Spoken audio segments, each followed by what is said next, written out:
თურქეთის საკონსტიტუციო სასამართლომ უარყო მოთხოვნა, რომ გაუქმებულიყო კანონი, რომელიც მიზნად ისახავს მილიონობით მიუსაფარი ძაღლის დაძინებას. ეს გადაწყვეტილება მიუღებელი აღმოჩნდა ცხოველთა დამცველებისთვის.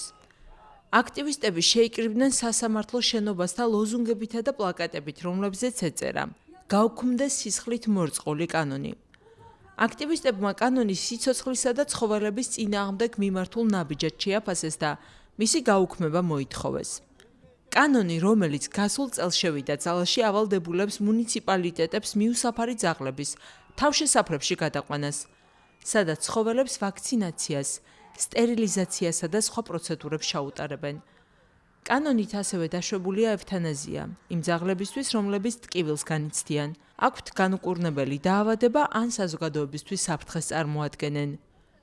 თურქეთის მთავრობა აცხადებს, რომ თურქეთში დაახლოებით 4 მილიონი მიუსაფარი ძაღლია და კანონის გამკაცრება აუცილებელია უსაფრთხოების მიზნით. ხელისუფლების თქმით, ხშირია შემთხვევები, როდესაც ძაღლები ბავშვებსაც ესხმიან თავს.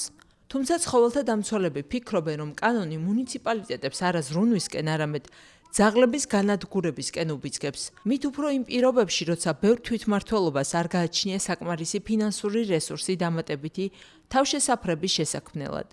ცხოველთა დამცველების მტკიცებით, კანონის მიღების შემდეგ უკვე დახოცეს უამრავი ძაღლი. მიუხედავად პროტესტისა, კონსტიტუციურმა სასამართლომ დაადგინა, რომ მიღებული კანონი ძალაში დარჩება. საზოგადოება მიიჩნევს, რომ თუ კანონი არ გაუქმდა, ამას შესაძლოა ცხოველების მიმართ ძალადობის ახალი ტალღა გამოიწვიოს. ამიტომ სულ უფრო მეტად მიმდინარეობს დისკუსია ქალაქებსა და სოფლებში მიუსაფარი ცხოველების მართვის ეფექტური და ჰუმანური გზების მოძიების შესახებ.